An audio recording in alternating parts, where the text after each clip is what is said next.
KCP sir, நான் உங்ககிட்ட இருந்து தொடங்குறேன். ரெட்டை இலை வழக்கு முடிவுக்கு வந்துருச்சுன்னு சொல்ல வரீங்களா, இல்ல இருக்குன்னு சொல்ல வரீங்களா? நீங்களும் ஒரு மனுதாரர். நான் அங்கிருந்தே தொடங்குறேன், அதுக்கப்புறம் தலைவர்கள் அது குறித்த ரியாக்ஷன்லாம் சொல்றேன். பாரதிய ஜனதா கட்சி யார் வசம் அந்த ரெட்டலை கையெழுத்து போடுகிற உரிமை இருக்க வேண்டும் என்று நினைக்கிறார்களோ அவர்கள் வசம் இருக்கும்.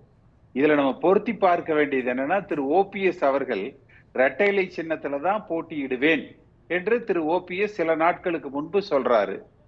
இன்றைக்கு திரு அமித்ஷா அவர்கள் ஒரு பத்திரிகையில ஸ்பெசிபிக்கான கேள்வி, அண்ணாமலை சொல்ற மாதிரி பொதுவான அழைப்பு அல்ல, அதிமுக கூட்டணி அது குறித்து கேட்கிற பொழுது அமித்ஷா அவர்கள் சொன்ன பதில், கூட்டணி கதவுகள் திறந்தே இருக்கிறது என்று அவர் பதில் சொல்லியிருக்கிறார். அப்ப பாரதிய ஜனதா கட்சியை பொறுத்தவரை எப்படியாவது அதிமுகவை பாஜகவுடைய கூட்டணிக்குள் கொண்டு வந்து விட வேண்டும் என்கிற முனைப்போடு அவர்கள் செயல்படுவதுதான் தெரியுது. அப்ப அந்த முனைப்பு என்பதனுடைய எல்லை எதுவரை செல்லும்? இப்படியே தேர்தல் காலம் நெருங்க நெருங்க அவர்களது அழுத்தம் அதிகமாகுமா? அது எதுல போய் நிற்கும்? ஒருவேளை இப்ப சமீபத்துல மகாராஷ்டிரால அஜித் பவாருக்கு அந்த கட்சியினுடைய சின்னத்தை சரத்பவார் மாத்தி கொடுத்தாங்க. அதே போலதான் சிவசேனா கட்சி. அது போல பாஜக ஏதேனும் திட்டம் வைத்திருக்குதா, இல்ல சின்னத்தை முடக்கிற திட்டம் வைத்திருக்கிறார்களா, இல்ல கட்சியில ஏதேனும் ஒரு பிளவை உண்டாக்கி அதன் மூலமாக அதிமுகவை பலகீனப்படுத்துகிற திட்டத்தை வைத்திருக்கிறார்களா? ஆனா இன்றைக்கு எடப்பாடி பழனிசாமி அவர்களிடத்துல பத்திரிகையாளர்கள் கேட்ட போது அதற்குரிய அவர் பதில் கூட, அவர் அமித்ஷா கிட்ட பயப்படுறார். தெளிவா கிடையாதுங்க கூட்டணி, நான் முன்கூட்டியே சொல்லிட்டேன், அது ஏன் அமித்ஷா அவர்கள் கவனத்துக்கு போகலையா, இல்ல அவர் தெரிந்து மீண்டும் எங்களுக்கு அழுத்தம் கொடுக்க நினைக்கிறாரா, அந்த கூட்டணி கிடையாது என்று சொல்லல. அப்படியே அமித்ஷா அப்படி பேசி இருக்காரா, நான் பார்க்கல, எனக்கு தெரியல, என்ன சொன்னாருன்னு தெரியல, அந்த மாதிரியா ஒரு எவேசிவான ஒரு பதிலத்தான் அவர் சொல்லியிருக்கார். அப்ப பாரதிய ஜனதா கட்சியினுடைய அழுத்தங்கள் இன்னும் வருகிற 1-2 வாரங்கள்ல எவ்வளவு தூரம் அதிகமாகும், அதற்கு இவர்கள் எவ்வளவு தாக்கு பிடிக்கிறாங்க. இடையில இன்றைக்கு 14 பேர் முன்னாள் அதிமுக எம்எல்ஏக்கள், அதுல சில பேர் புரட்சி தலைவர் எம்ஜிஆர் காலத்துல இருந்து, அதாவது 80, 84, 84, 88ல புரட்சி தலைவர் எம்ஜிஆரோடு சட்டமன்ற உறுப்பினராக பயணித்தவர்கள் இன்றைக்கு பாரதிய ஜனதா கட்சியில போய் ஐக்கியமாயிருக்கிறாங்க.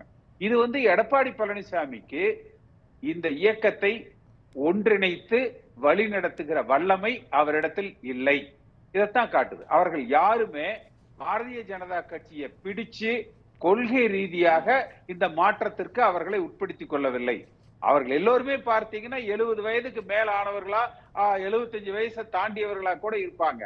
ஆனால் அவர்களது இறுதி காலத்துல தாங்கள் அரசியலில் புறக்கணிக்கப்பட்டு விட்டோம், சொந்த கட்சியால் புறக்கணிக்கப்பட்டு விட்டோம் என்கிற அந்த மன ஆதங்கமும் அழுத்தமும் தான் அவர்களை இன்றைக்கு பாஜகவுல சேர்த்து இருக்குது. இப்ப என்ன, அவர்கள் ஏதேனும் ஆதாயத்துக்காகவா? இன்னைக்கு என்ன அதிமுக அவங்க ஏதேனும் பர்சன்டேஜ் வாங்கிட்டு இருந்தாங்களா, இல்ல அது கிடைக்கலன்னு போயிட்டாங்களா? அந்த மாதிரி எல்லாம் எதுவுமே இல்லை. எடப்பாடி பழனிசாமி அனைவரையும் அரவணைத்து செல்லுகிற அந்த பக்குவம் இல்ல. இப்ப 14 தொகுதிகள்ல ஒன்றிணைக்க இவர்கள் சுறுசுறுப்பாக இறங்கி களப்பணி ஆற்றுகிறவர்களாக இல்லாமல் இருக்கலாம். ஆனால் அந்த களப்பணி ஆற்றுகிறவர்களை ஒன்றிணைக்கக்கூடிய அந்த லோக்கல் லீடர்ஷிப், அதுதான் பாஜக இல்ல. அந்த grass root level management Bharatiya Janata கட்சி இடத்துல இல்ல. அதை இன்றைக்கு எடப்பாடி பழனிசாமி வேண்டுமென்றே இவர்களை பாஜகவை நோக்கி அனுப்புகிறார்களா, இல்ல இவர் புறக்கணிப்பதால இது நடக்குதா? எதாக இருந்தாலும் சேதாரம் அதிமுகவுக்கு, அதனுடைய வாக்கு வங்கிக்கு. இது ஒரு நல்ல சமிக்கை அல்ல. நீங்க ஃபர்ஸ்ட் சொன்னீங்க இபிஎஸ் அவர் ஒரு இவேசிவா, அதாவது நான் கராரா சொல்லல கூட்டணி இல்ல, நாங்க தான் ஏற்கனவே சொல்லிட்டோமே, ஏன் இது உள்துறை அமைச்சருக்கு தெரியாதான்ற கேள்வியை எழுப்பல அப்படின்னீங்க. ஆனால் அதன் பிறகு முன்னாள் அமைச்சர் ஜெயக்குமார் ஒரு பேட்டியில அதிமுக கதவுகள் எப்பயோ மூடப்பட்டுருச்சு பாஜகவுக்கு அப்படின்னு தானே சொல்றாரு. அங்க உள்துறை அமைச்சர் அமித்ஷா ஆல் டோர்ஸ் ஆர் ஓப்பன்னு சொல்லும் போது இவங்க நாங்க கதவை எப்பயோ சாத்திட்டோம் அப்படின்னு சொல்றாரு. பொதுச் செயலர் யாருங்க? ஜெயக்குமாரா இல்ல வந்து எடப்பாடி பழனிசாமியா? அதாவது இது ஏதோ மாப்பிள்ள அவர்தான் ஆனா சட்டை என்னதுங்கிற மாதிரி சொல்றது ஜெயக்குமார். அமித்ஷா அடி கொடுத்த ஜெயக்குமாருக்கு கொடுங்க. ஆனா அந்த சொல்லக்கூடிய கருத்துக்கள் என்னுடையதா? இது வந்து ஒரு தலைமைக்கு அழகுங்களா? வெட்டொன்னு துண்டு ரெண்டாக ஒரு ஒரு கடுமையான ஒரு பதில வந்து அவர் சொல்வதிலிருந்து பின்வாங்குகிறார்னா பயப்படுகிறார். ஏன் பயப்படுறீங்க? அப்ப அந்த பயம் உங்களது பலகீனம் நிச்சயமாக பாரதிய ஜனதா கட்சி பயன்படுத்திக் கொள்ளும். அப்ப இன்றைக்கு ஒரு சரியான கட்சியினுடைய தலைவராக, தமிழகத்தினுடைய எதிர்க்கட்சி தலைவராக, அதிமுகவுடைய பொதுச் செயலாளர் என்று தன்னை அழைத்துக் கொள்பவர் கடுமையாக, அதாவது ஒரு மிக மரியாதையோடு இல்லை என்பதை மிக தெளிவாக உறுதியாக அவர் சொல்லி இருக்கணும். அவர் சொல்ல மறுத்துவிட்டு அது நான் பார்க்கவே இல்லை, எனக்கு தெரியாது என்கிற மாதிரி சொல்லிட்டு ஜெயக்குமார் விட்டு பதில் சொல்றது என்பது வந்து ஒரு சரியான அணுகுமுறை அல்ல. அது இவருடைய பலகீனத்தை தான் காட்டும். பயப்படுகிறார். நீங்க ஒன்ன சொன்னீங்க, அதாவது ஏக்நாத் ஷிண்டே, அஜித் பவாருடைய ஃபேக்டர்ஸ் எல்லாம் சொன்னீங்க. அதுல பாத்தீங்கன்னா ஏக்நாத் ஷிண்டே பின்னாடி எம்எல்ஏக்கள் இருக்கிறாங்க, அஜித் பவார் பின்னாடி எம்எல்ஏக்கள் இருக்கிறாங்க. எம்எல்ஏக்கள் அடிப்படையில கூட அந்த முடிவு அப்படிங்கிற கணக்குல ஒரு வாதத்திற்கு அந்த கணக்கை எடுத்துக்கிட்டோம்னால் கூட ஓபிஎஸ் இடம் அப்படி போவதற்கான வாய்ப்புகள் குறைவு தானே. வேற என்ன ஃபேக்டர் அந்த இடத்துல ஏக்நாத் ஷிண்டேயோ அல்லது அஜித் பவாருக்கோ இருந்த ஃபார்முலா ஓபிஎஸ்க்கு பொருந்தாது இல்ல? ஓபிஎஸ் அவங்க ஒரு ஃபேக்டராவே நினைக்கல. ஏன்னா இன்னைக்கு அதிமுகவை பத்தி பேச்சு வருகிற பொழுது அமித்ஷா சொன்னாரா? இல்ல முன்னாள் முதலமைச்சர், இந்த கட்சியினுடைய முன்னாள் ஒருங்கிணைப்பாளர் எங்களோடு கூட்டணியில் இருக்கிறார் அப்படின்னு சொன்னாரா என்ன? அவர் சொல்லவே இல்லையே. இல்ல தினகரனை பத்தி தான் சொன்னாரா என்ன? சொல்லலையே. அவர் ஒருவேளை எடப்பாடி பழனிசாமி வந்துட்டா அந்த 2 பேரையும் ஓரமா ஒதுக்கி விட்டு விட வேண்டும் என்கிற அளவுல தானே அவர் கருத்து சொன்னார். இவர்கள் ஒரு பொருட்டாவே மதிக்கல. அப்ப என்ன நடக்கும்?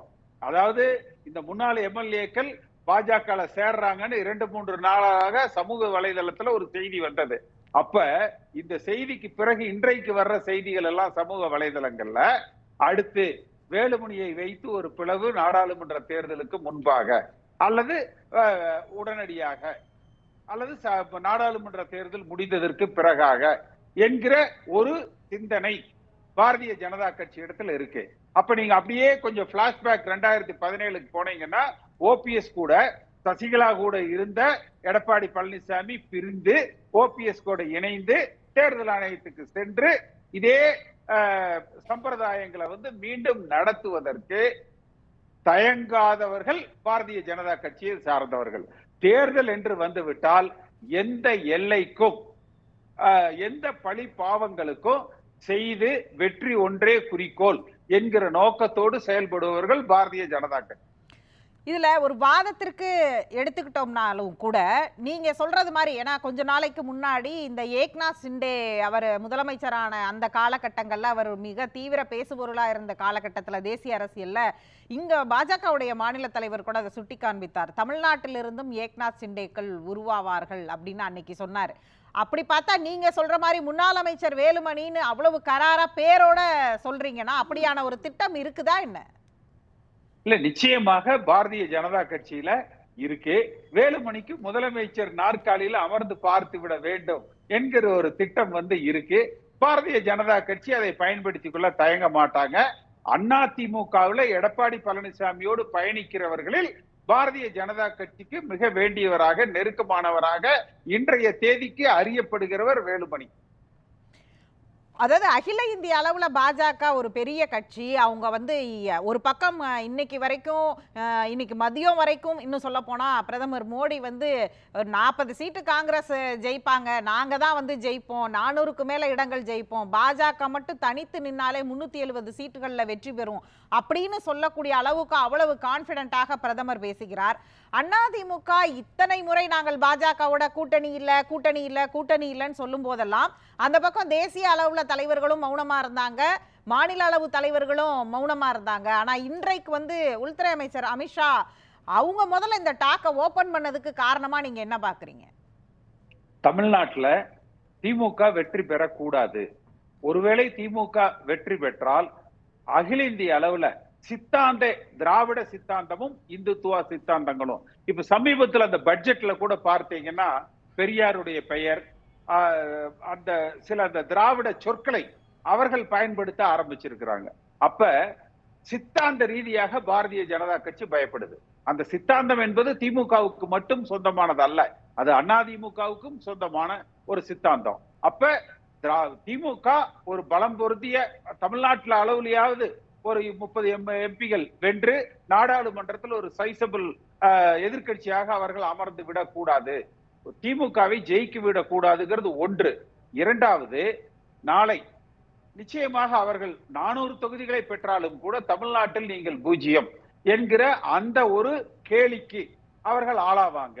அது ஒரு பலகீனமாக பார்க்கப்படும். அப்ப தமிழகத்திலிருந்தும் எங்களுக்கு பிரதிநிதித்துவம் கிடைக்கப்பட்டிருக்கிறது, குறைந்தது ஒரு 5 சீட்ல 10 சீட்ல 20 சீட்ல நாங்கள் வென்றிருக்கிறோம் என்பதை அவர்கள் நிலைநாட்ட நினைக்கிறாங்க.